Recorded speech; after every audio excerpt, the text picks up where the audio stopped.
ان کو اول تو کاغذات نامزدگی نہیں دیے جا رہے اور لے رہے ہیں تو ان کے گھروں میں چھاپے پڑ رہے ہیں. ہم چاروں ہائی کورٹس میں جا رہے ہیں, یہ ریٹ کر رہے ہیں کہ جناب ہمیں لیول پلینگ فیلڈ دی جائے. کل بار کونسل نے, پاکستان بار کونسل نے اور سپریم کورٹ بار ایسوسی ایشن نے جب یہ مطالبہ کیا تو اس سے شکوک و شبہات پیدا ہوئے, اور حامد خان جیسے شخص کو یہ کہنا پڑا کہ یہ تو الیکشن کے التوا کی کوشش یا سازش بھی ہو سکتی ہے. حالانکہ جو تحفظات ہیں ان کو دور کرنا الیکشن کمیشن کی ذمہ داری ہے, لیکن الیکشن ملتوی کسی صورت نہیں ہونے چاہیے, اور یہی جمہوریت کے مفاد میں ہے, ملک کے مفاد میں ہے, اور اسی طرح سے ہی جمہوریت مضبوط ہوتی ہے, ادارے مضبوط ہوتے ہیں. ہمارے ہاں عام طور پر جو رویا جاتا ہے کہ سول ادارے کمزور ہیں, بھی کمزور تو ہوں گے جب آپ پولیٹیکل پروسیس نہیں چلنے دیں گے یا نہیں چلائیں گے. جمہوریت صرف حکمرانی کا نام رہ جائے گا. جمہوریت تو خدمت کا نام ہے, جمہوریت تو ملکی استحکام کا نام ہے, جمہوریت تو کچھ رویوں کا نام ہے, کچھ اقدار کی پاسداری کا نام ہے. وہ کچھ بھی نہیں ہوگا. ایک انتہائی اہم نقطہ ہے شفافیت جو الیکشن میں ہے وہ جمہوریت کا حصہ ہے. لیول پلینگ فیلڈ بھی جمہوریت کا حصہ ہے. یہ سارے تقاضے پورے ہوں گے تو پھر جمہوریت پروان بھی چڑھے گی. جمہوری ادارے اور سول ادارے مضبوط ہوں گے, کیونکہ ایک عوام کی منتخب حکومت جب عوام کی خدمت کے لیے کام کر رہی ہوگی تو وہ اپنے جو ماتحت ادارے ہوں گے یا معاون ادارے ہوں گے ان کی کارکردگی بہتر کرے گی, ان کی پرفارمنس اور ڈیلیوری کا معیار بلند کرے گی, اور اس کے نتیجے میں ان اداروں کی کارکردگی جب بہتر ہوگی, خدمت کا معیار بہتر ہوگا, تو عوام کا اعتماد ان اداروں پر قائم ہوگا. ارشاد صاحب میرا ایک سوال ہے, دیکھیے اس وقت Peoples Party, JUI, PTI, ANP, name any party جو الیکشن کمیشن پہ اپنے ریزرویشنز کا اظہار نہ کر رہی ہو, PMLN کھول کے نہیں آ رہی, تو وہ اگر حامد خان صاحب کی بات کو سمجھ لیا جائے تو پاکستان بار میں اور سپریم کورٹ بار میں یہ کسی سے ڈھکی چھپی بھی نہیں ہے کہ ان کی باڈیز بیٹھی ہوئی ہیں, مل جل کے سارے یہ کر رہے ہیں. سوال میرا یہ ہے کہ یہ سبھی اقتدار میں رہے, یہ آج تک کوئی ایسا ادارہ بنا کیوں نہیں سکے کہ جس پہ الیکشن سے پہلے انگلی نہ اٹھائیں؟ یہ آپ کے سوال ہی میں جواب بھی موجود ہے نا, کہ یہ جو رونا ہم رو رہے ہیں, یہ جو رونا رویا جا رہا ہے وہ اسی لیے تو رویا جا رہا ہے کہ آپ نے کسی بھی, یہ 3 جماعتیں جو اقتدار میں رہی ہیں, 2 جماعتیں تو بار بار اقتدار میں آئی ہیں, اور باقی شریک اقتدار رہے ہیں, خواہ وہ مولانا ہوں یا کوئی ANP ہو یا کوئی اور جماعت ہو. ANP بھی KPK میں 5 سال حکومت کر چکی ہے. سوال یہ ہے کہ آپ نے پولیس میں میرٹ کا نظام نافذ کیا؟ نہیں. کیا آپ نے بیوروکریسی کو کام کرنے دیا, آئین کے مطابق, قانون کے مطابق ذاتی فائدے کے لیے استعمال نہیں کیا؟ کیا آپ نے الیکشن کمیشن جو بھی جب بھی رہا تو اس کو مضبوط کیا اور اس کے جو فیصلے تھے ان کے سامنے سر تسلیم خم کیا؟ اس نے اگر یہ کہا کہ یہ کام آپ نہ کریں, اس کے ضابطۂ اخلاق کی آپ نے پابندی کی؟ نہیں. کیا آپ نے جو دوسرے ادارے ہیں جو الیکشن میں بھی حصہ لیتے ہیں اور پرفارمنس اور ڈیلیوری میں جن کا اہم کردار ہے, ان کی جو سب سے زیادہ ہوتی ہے کیپیسٹی بلڈنگ, اداروں کی کیپیسٹی بلڈنگ آپ نے کی, کوشش کی, بھرتیاں آپ میرٹ پر کرتے ہیں, ہونے دیتے ہیں؟ کیا ایک ایماندار افسر, ذمہ دار افسر, اہلیت صلاحیت رکھنے والا افسر جو ہے وہ آئین اور قانون کے مطابق فیصلے کر سکتا ہے, ان پر عمل درآمد کرا سکتا ہے, یا اس پر وہ دباؤ کا شکار ہوتا ہے؟ یہ کام آپ کرتے نہیں ہیں, اور پھر جب موقع ملتا ہے تو رونا شروع ہو جاتے ہیں. ہر حکومت جو ہے وہ پولیس کو اپنے ذاتی مقصد کے لیے, سیاسی مقصد کے لیے, خاندانی مقصد کے لیے استعمال کر رہی ہوتی ہے, بیوروکریسی استعمال کیا جا رہا ہوتا ہے. بھرتیاں جو ہیں, یہ جو ہمارے ادارے PIA ہے, اسٹیل مل ہے, دوسرے ادارے ہیں, یہ تباہ و برباد کیوں ہو گئے؟ سیاسی بھرتیاں سیاسی بھرتیوں کی وجہ سے نا. بڑا کلیدی پوائنٹ ہے ارشاد صاحب.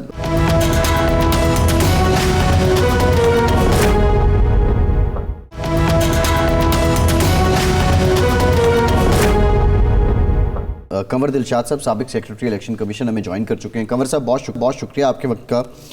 کنور صاحب ریزرویشنز کا اظہار کر رہی ہیں سیاسی جماعتیں بھی, وکلا باڈیز بھی الیکشن کمیشن پہ.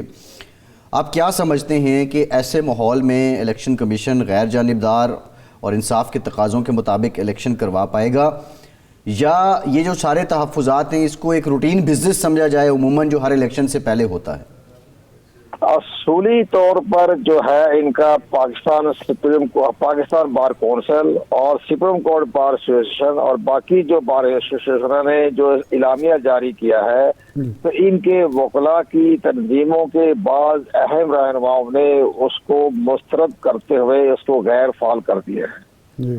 انہی کے وکلاء تنظیموں میں جو بڑی بڑی اہم شخصیات ہیں, جس میں کہ حامد خان ہے اور اس کے ساتھ اور علی ظفر ہے اور باقی شخصیات ہیں, اور اس کے بعد وہ شہباز خوسا ہے, وہ سب نے اس کو کہا ہے کہ یہ الیکشن کمیشن کو اس موقع پر انڈر پریشر ڈالنا, دباؤ ڈالنا وہ ٹھیک نہیں ہے, درست نہیں ہے. تو انہوں نے اس تمام اعلامیے کو انہوں نے غیر فعال کر دیا ہے. تو ہمارا بھی یہی خیال تھا کہ جو ہمارے دوست احباب ہیں میڈیا ہاؤسز کو بھی اس پر زیادہ اہمیت نہیں دینی چاہیے تھی. جب تمام ان کے وکلاء نے اس کو غیر فعال قرار دے دیا تو اس پر زیادہ میڈیا کو کرنے کی ضرورت کیا تھی؟ اب چیف الیکشن کمشنر ان جیسے اداروں کے دباؤ میں آ کے استعفیٰ دے گا تو پھر تمام ادارے اپنے استعفیٰ دے گھر چلے جائیں. یہ سب یہاں تک کہ حامد خان نے کہا کہ یہ ایک بہت بڑی سازش ہے, ہمیں بتائیے سازش کرنے والے کون لوگ ہیں. آپ جنگ اخبار کا فرنٹ پیج پڑھے, حامد خان کہتے ہیں ہمیں یہ بتائیں اس کے پیچھے سازش کون کر رہا ہے. صحیح ہے. نہیں لیکن کنور صاحب یہ تو ہو گیا صرف سپریم کورٹ بار ایسوسیشن یا بار کونسل کا معاملہ, لیکن سیاسی جماعتیں بھی تحفظات ظاہر کر رہی ہیں, پیپلز پارٹی, ANP, اس کے بعد باقی لوگ جو ہیں.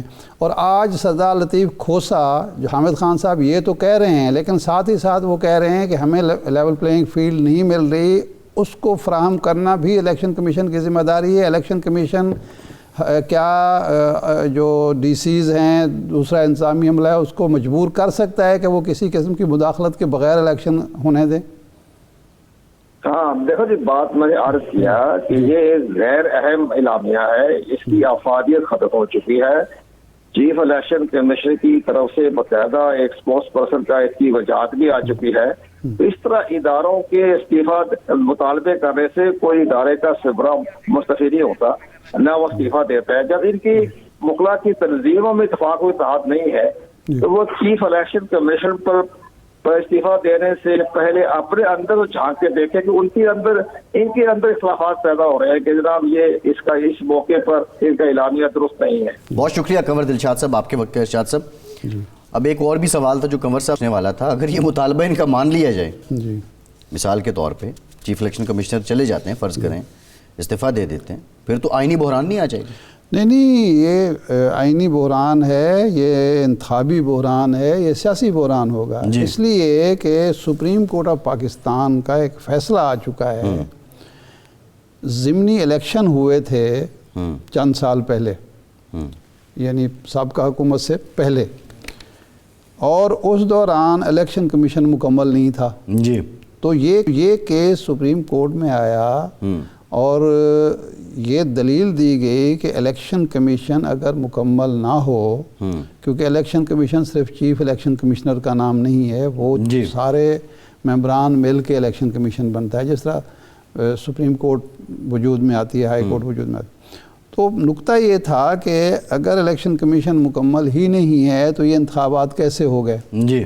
چنانچہ سپریم کورٹ آف پاکستان نے ان انتخابات کو, وہ کئی حلقوں میں تھے, مجھے یاد ہے کہ 12-13 حلقوں کے انتخابات تھے, وہ کالعدم قرار دے دیے گئے اور کہا گیا کہ دوبارہ الیکشن کمیشن کا جو ایک ممبر غالباً اس میں نہیں تھا تو مکمل کیا جائے الیکشن کمیشن, اور اس کے بعد الیکشن دوبارہ کرائے جائیں. تو اگر چیف الیکشن کمشنر ہی کسی دباؤ میں آ کر یا ان کو مجبور کر دیا جائے تو یہ تو بڑی زیادتی ہوگی. اس کا مطلب ہے الیکشن کا التوا ہی ہوگا. جن لوگوں نے شکوک و شبہات کی, ایک ہے آپ کے تحفظات, وہ آپ ڈیمانڈ کریں, اور الیکشن کمیشن کا فرض ہے کہ جائز تحفظات کو دور کرے. لیکن استعفے کا مطالبہ اس وقت کرنا یہ الیکشن کا اس ملک میں تو معاملہ جو ہے وہ تو 1 سال سے چل رہا ہے، 2 صوبوں کے الیکشن بھی نہیں ہو پائے نا.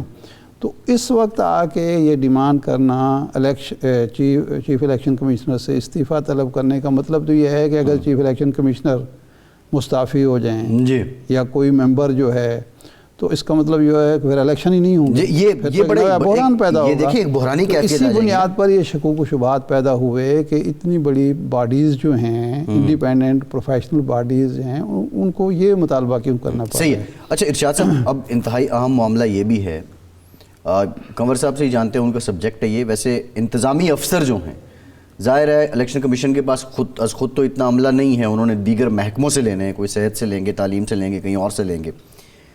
انتظامی افسر اگر کسی مس کنڈکٹ کا مرتکب ہوتا ہے تو کیا الیکشن کمیشن کے پاس اختیارات ہیں کہ وہ خود اس کی سزا جزا کا فیصلہ کر سکے، یا وہ متعلقہ ٹریبیونل پہ بھیجے گا، یا وہ پیرنٹ آرگنائزیشن میں بھیجے گا؟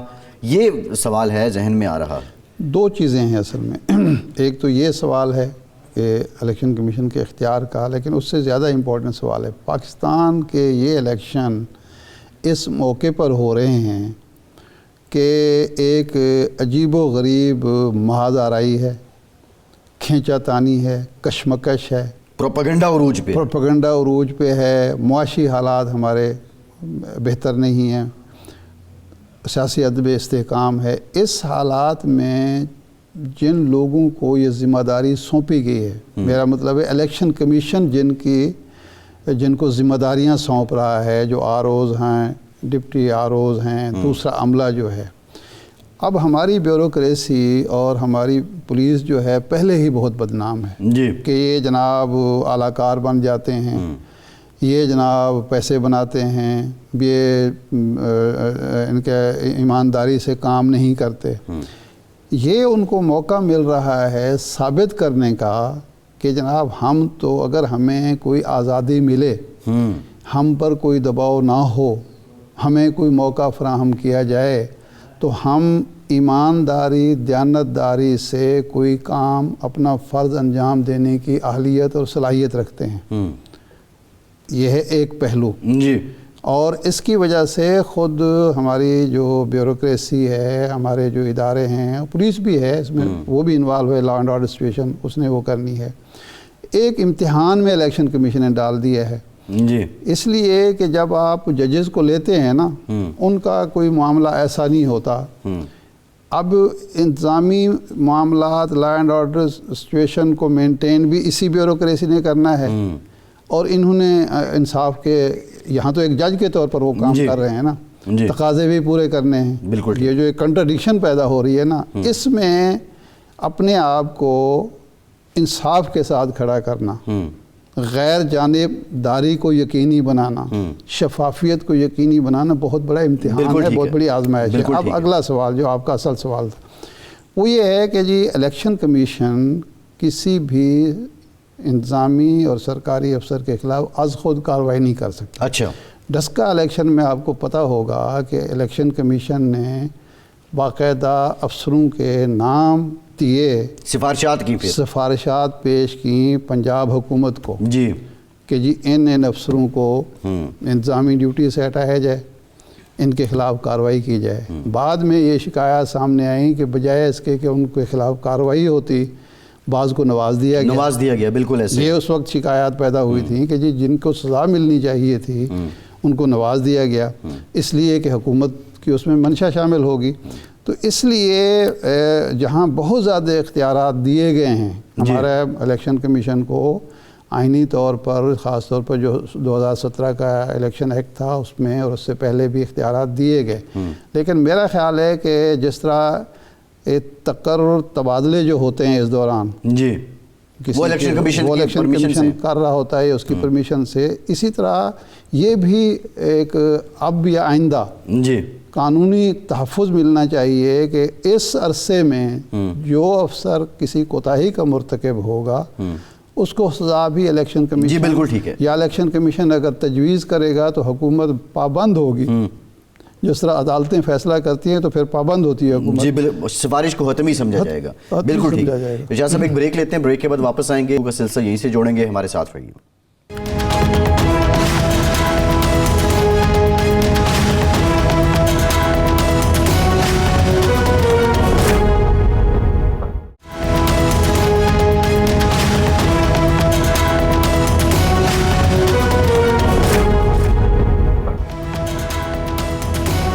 بریک کے بعد ایک بار پھر سے آپ کو خوش آمدید کہیں گے۔ پاکستان میں آج ایک اور بہت بڑی پیش رفت ہوئی اور بلوچستان سے یہ خبر آئی کہ بی این اے کے کمانڈر سرفراز بنگلزئی اپنے 70 ساتھیوں سمیت قومی دھارے میں شامل ہو گئے ہیں۔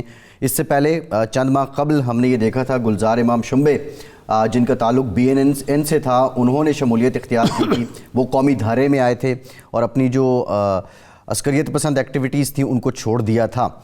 آج ارشاد صاحب حیران کن انکشافات ہوئے اور ایون کچھ باتیں تو ایسی ہیں کہ جو عمومی طور پہ ریاستی اداروں کی طرف سے کی جاتی تھیں کہ اس طرح جو پاکستان دشمن قوتیں ہیں وہ بلوچستان میں پاکستان کو ڈی اسٹیبلائز کرنے کی کوشش کر رہی ہیں، لیکن وہ لوگ جو اس سسٹم کا حصہ بن چکے تھے جب انہوں نے خود کی، اور جس طرح بتایا گیا کہ جس طرح ہیلی کاپٹر حادثہ تھا اس میں ہمارے فوج کے جنرل شہید ہوئے اور پھر بھارت کے کہنے پہ ہم نے اس کی ذمہ داری قبول کی، آل دو ایک ٹیکنیکل فالٹ تھا جس کی وجہ سے یہ شہادت ہوئی، اور بہت سی باتیں ہیں۔ آج تو خیر سرفراز صاحب نے یہ اپیل کی ہے کہ بچوں کو بندوق نہیں بلکہ اسکول بھیجیں، نوجوانوں کو لنڈن بیٹھے لوگوں کے نوسربازوں کے جھانسے میں نہیں آنا چاہیے۔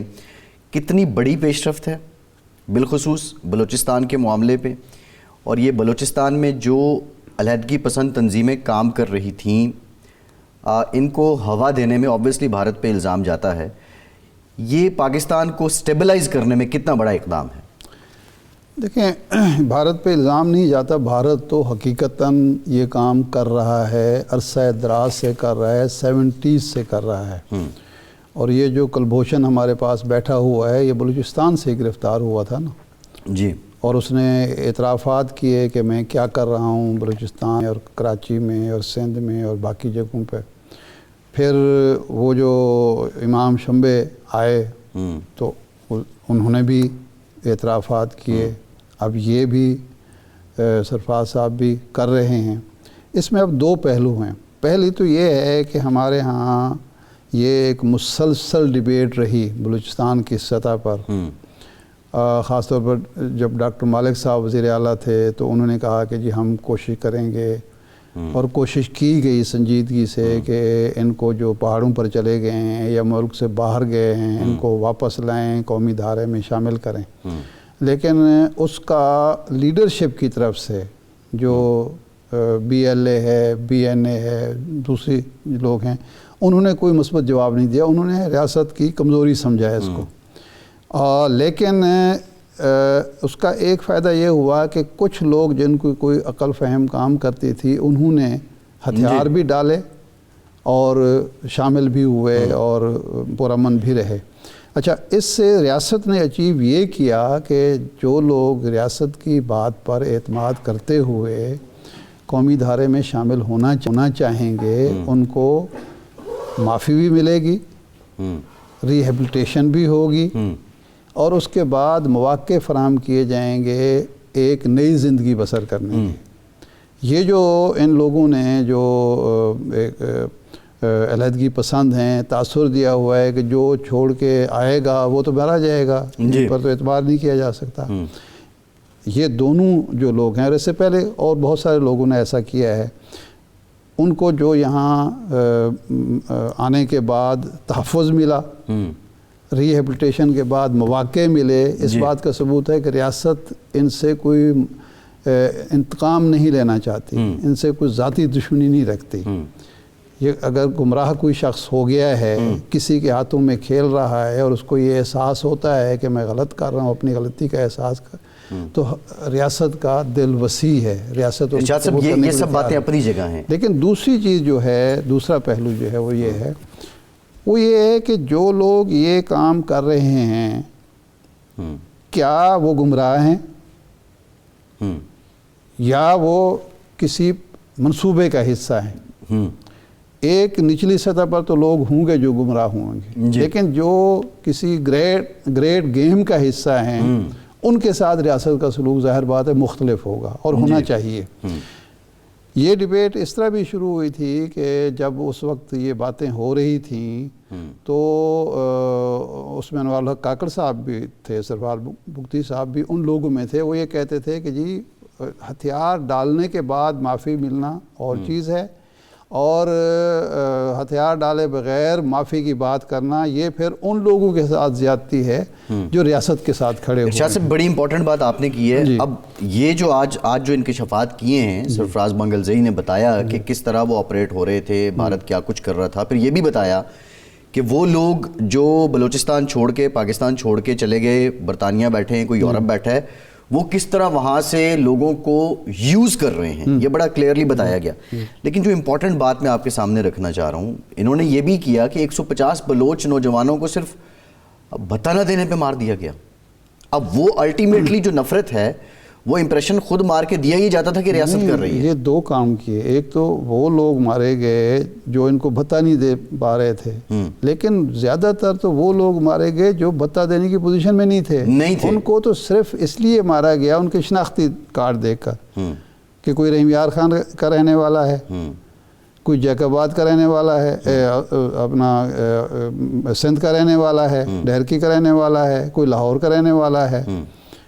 وہ مزدور ہیں، وہ ڈاکٹر ہیں، وہ انجینئر ہیں جو بلوچستان کی ترقی کے لیے کام کر رہے ہیں، جی، جن کی خون پسینے کی کمائی سے بلوچستان کے لوگوں کو روزگار مل رہا ہے، ترقی خوشحالی کا سفر جاری ہے.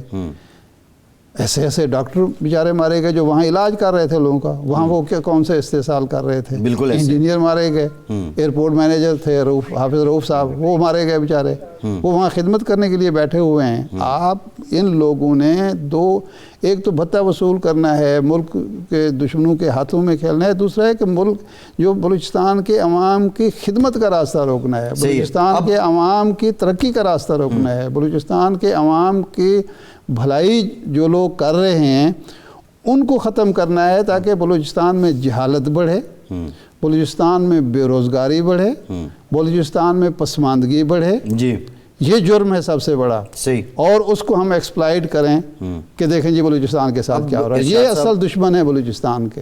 ارشاد صاحب اب ایک امپورٹنٹ بات یہ ہے کہ جو بلوچستان حکومت ہے اور فیڈرل گورنمنٹ ہے، ثابت تو یہ ہو رہا تھا اور یہ ہوتا ہے کہ بھارت لگا رہا ہے پیسہ.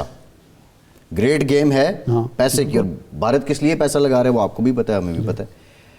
حکومت جو بھی آئے بلوچستان میں اور وفاق میں کوئی بھی حکومت ہو، اس کو تو اتنے وسائل دے دینے چاہیے، اتنی سہولیات دے دینے چاہیے کہ کسی تیسرے کو یہ موقع ہی نہ ملے کہ وہ خرید سکے. نہیں دیکھیں، ریاست نے، پاکستان نے وسائل بلوچستان کو دیے. پرابلم یہ ہے کہ وہاں کچھ عناصر ہیں، دو طرح کے لوگ ہیں. ایک تو یہ ہیں جو کھلے دشمن ہیں، جی. کچھ لوگ ہیں جو اپنی ذہنیت کی وجہ سے ان وسائل کو ضائع کرتے ہیں، جی، اور کیپیسٹی بلڈنگ پر توجہ ہی نہیں دیتے.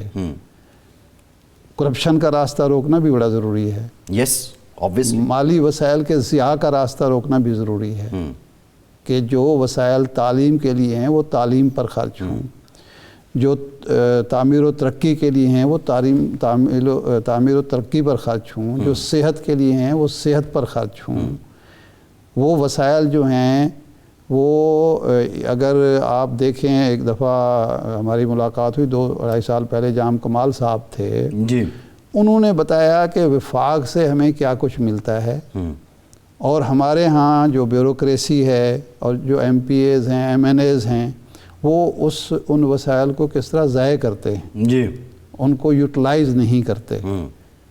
یہ انہوں نے خود اعتراف کیا، انہوں نے بتایا، انہوں نے کہا کہ وفاق ہمیں بہت کچھ دیتا ہے. ایسے لوگ بھی تو ہیں نا وہاں اعتراف کرنے والے جو مانتے ہیں اس چیز کو کہ جی وہ رونے والے سارے تو نہیں ہیں نا. تو انہوں نے کہا کہ میں کوشش کر رہا ہوں کہ کیپیسٹی بلڈنگ ہو بیوروکریسی کی. بلکہ وہ ان کے پرنسپل سیکرٹری تھے وہ جو لاہور میں بھی رہے ہیں صاحب بیوروکریٹ، تو انہوں نے کہا کہ میں بہت سارے لوگ پنجاب سے لایا ہوں جو کام کرنے والے ہیں، نور الامین مینگل صاحب، تو لایا ہوں. لیکن پھر یہاں پروپیگنڈا ہوتا ہے، دیکھیں جی پنجابی آ گئے. بھائی اگر آپ کے لوگ جو ہیں کام نہیں کرتے تو اس کا ذمہ دار تو ویسے شاہد صاحب یہ بھی ایک انٹرسٹنگ بات ہے کہ جو ایک پولیٹیشین ہے وہ بیوروکریسی کی کیپیسٹی بلڈنگ کرے گا اور وہ کروا بھی لے گی. المیہ ہے نا اس ملک میں، اس ملک میں المیہ ہے. نہیں دیکھیں نا، ادارے جو ہوتے ہیں ایک سسٹم کے تحت چل رہے ہوتے ہیں. اصل تو جو عوامی نمائندہ ہوتا ہے اس کا مقصد کیا ہوتا ہے؟ جی، اس کا مقصد یہی ہوتا ہے، یہی ہوتا ہے. لیکن ہمارے یہاں پکچر کچھ اور ہے. عجیب ہے معاملہ. ایک بریک لیتے ہیں، بریک کی بات کریں گے، ہمارے ساتھ رہیے.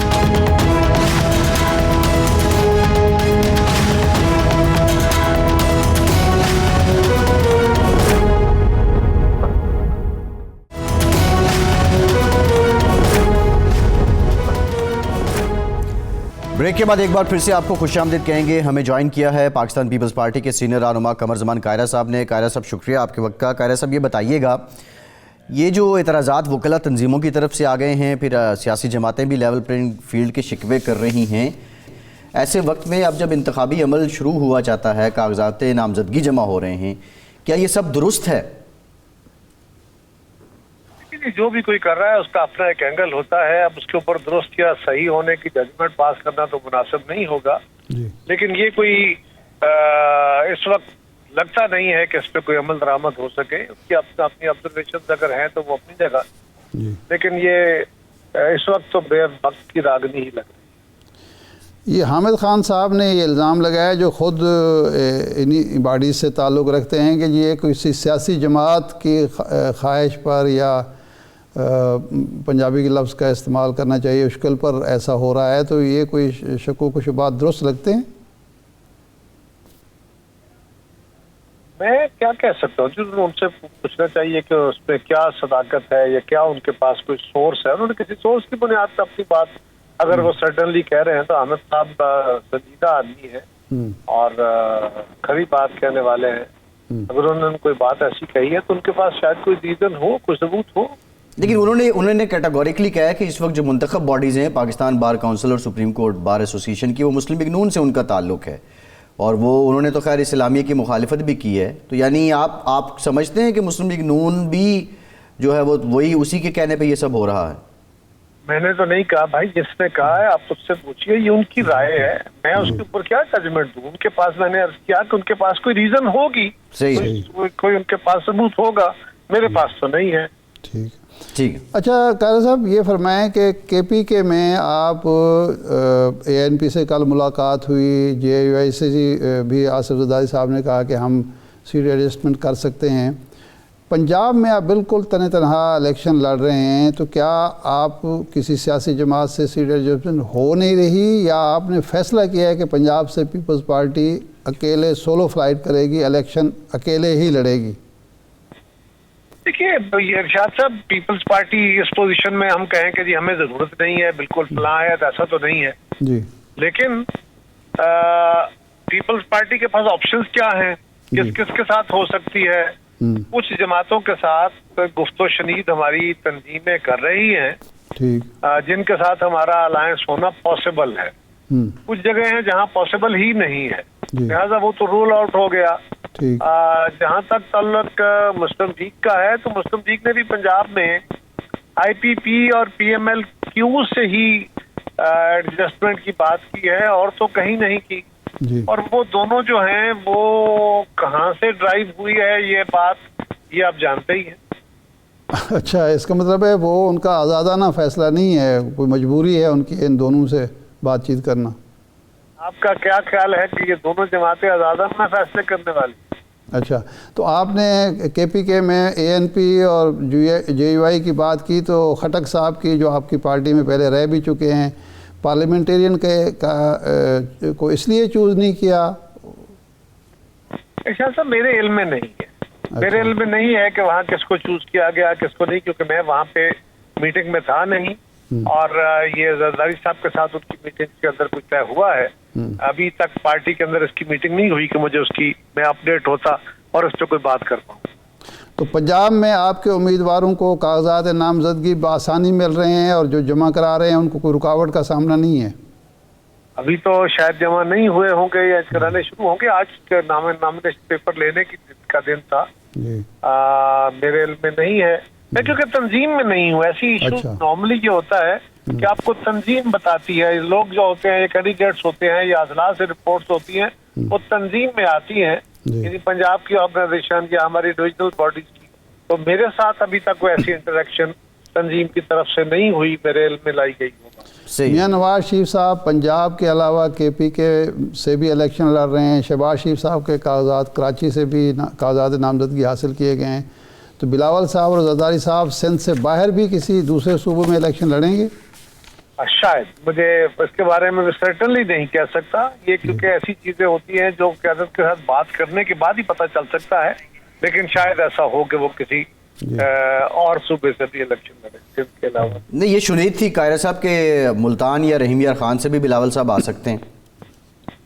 سر آپ تو شنید کہہ سکتے ہیں، میں تو سرٹینٹی کے بغیر نہیں کہہ سکتا نا. ہاں یہ بات بھی بالکل ٹھیک ہے. تو فی الحال تو یعنی ابھی تک آپ کے پاس یہ اطلاع نہیں ہے. اچھا قاہرہ صاحب یہ بتائیے گا، اب یہ جو سارا ماحول ہے اس میں جو الیکشن 8 تاریخ کو ہو رہے ہیں، میاں صاحب لوگوں سے مل رہے ہیں اور وہ شکوہ کر رہے ہیں کہ 2017 میں اگر مجھے نہ ہٹایا جاتا تو ملک ترقی کی راہیں اور ایشین ٹائیگر بن جاتے. آپ سمجھتے ہیں کہ عوام اس چیز کو ایکسیپٹ کریں گے کہ میاں صاحب کا جانا ہی ملک کے ساتھ زوال کی کہانی شروع کرتا ہے؟ دیکھیے پاکستان کے زوال کی داستان تو بڑی لمبی اور بڑی پرانی. یہ مختلف اوقات میں اس پہ تھوڑی بہت کریکشنز ہوئی، پھر زیادہ ڈیٹیریٹ ہوا. یہ کسی ایک جماعت کی کامیابی یا کسی ایک جماعت کی ناکامی کے طور پہ مکمل طور پہ گننا یہ مناسب ہی نہیں ہوگا.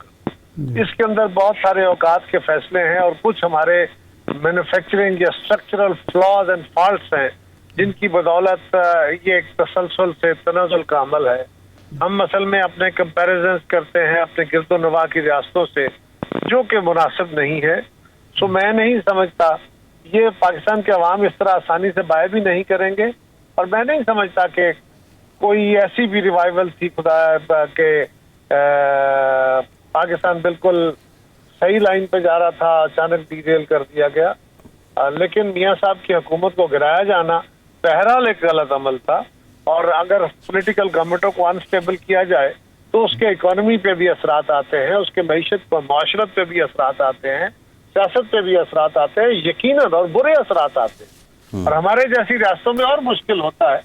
لیکن یہ کہا جائے کہ معیشت بالکل ٹھیک ہو گئی تھی اور اچانک اس فیصلے سے خراب ہو گئی ساری، ایسا نہیں ہے. ہماری معیشت کے اندر اسٹرکچرل فلاز ہیں جو بڑے پرانے. تو اچھا یعنی وہ جو اسٹرکچرل فلاز ہیں اس کی وجہ سے اور کچھ کیپیسٹی کے مسائل بھی تھے جس کی وجہ سے یہ ہوا ہے. کسی ایک سیاسی جماعت کو یا کسی شخصیت کو نہ کریڈٹ مل سکتا ہے نہ ہی کسی کو ذمہ دار قرار دیا جا سکتا ہے. تو پھر اب جو توقع کی جا رہی ہے، زرداری صاحب بھی کہہ رہے ہیں کہ جی اگلی حکومت ایک مخلوط حکومت ہوگی، بلکہ وہ تو نیشنل یونٹی کی حکومت.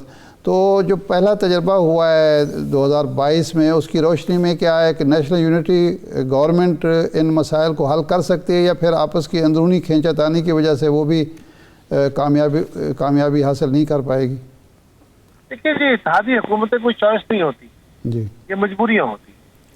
اتحادی حکومت کسی بھی جماعت کی خواہش نہیں ہوتی. ہر جماعت کی خواہش ہوتی ہے کہ اس کو ساری سیٹیں جیتے یا کم از کم 2/3 جیتے، حال نہ ہو اور کسی جماعت کے پاس اکثریت نہ ہو تو آپ بار بار الیکشن کے طرف تجربے میں بھی نہیں جا سکتے، اور آپ حالات کے تحت یہ فیصلہ کر لیتے ہیں. اور یہ سارے پارلیمانی جمہوری ممالک کے اندر یہ جہاں یہ جمہوری سٹائل ہمارے جیسا ہے وہاں یہ ہوتا ہے کہ کولیشن کی گورنمنٹیں بنتی ہیں، ماضی کے مخالف حکومتوں میں اکٹھے ہو بیٹھتے ہیں. یہ تجربہ ہمارے ہاں بھی ہو چکا ہے، آئندہ بھی ہونے کا امکان ہے. قاہرہ صاحب اب معاملہ یہ ہے کہ یہ تجربہ ہوتا ہے، پوری دنیا میں بھی ہوتا ہے، لیکن کل ایک شکوہ میاں صاحب نے کیا کہ ایم کیو ایم جو ہے اس کو ساتھ ملا کے 2018 میں حکومت بنا دی گئی، حالانکہ 2013 میں بھی وہ حکومت میں ہی شریک تھے، ابھی مخلوط حکومت میں بھی تھے، اور میاں صاحب انہی کے ساتھ اتحاد بھی کر رہے ہیں. آپ نہیں سمجھتے کہ سیاست کے جو ڈائنامکس بدلے ہیں، یہ طریقہ کار اب ایکسپوز ہو گیا ہے اور الٹیمیٹ نظریہ ہی سسٹین کر رہا ہے؟ حضرت کیا کر رہا ہے؟ نظریہ جو آئیڈیولوجیکل جماعت ہے اس کے ساتھ لوگ کھڑے ہو رہے ہیں. دیکھیے سوال یہ ہے کہ ہمارے ملک کے اندر جماعتوں کو جوڑا گیا، توڑا گیا، حکومتیں بنائی گئیں، یہ بات اپنی جگہ، لیکن نظریہ تو ویسے ہی اب ویک ہوا پڑا ہے جی. اب تو کون سا نظریہ پاکستان دیکھیں، ہم تو پاکستان کو مضبوط کرنے کی کوشش میں اس وقت نہیں ہے جی. اس وقت ہمارے ٹوٹل جو اعمال ہیں وہ سبھی کے، کسی ایک سیکشن کی بات نہیں کی جا سکتی، سیاست کے، عدالت کے، اسٹیبلشمنٹ کے، معیشت کے، کسی کے بھی. تو یہ ساروں کے حالات کچھ ایسے ہی ہیں، اس کو کسی ایک طرف ٹیلٹ کیا جانا یا کسی ایک کو مورد الزام نہیں ٹھہرایا جاتا. صحیح ہے، ٹھیک. شکریہ قمر زمان قاہرہ صاحب آپ کے وقت کا، بہت شکریہ، آپ ہمارے ساتھ موجود تھے. ارشاد صاحب بہت شکریہ آپ کا، آج کے پروگرام سے اتنی اجازت دیجیے.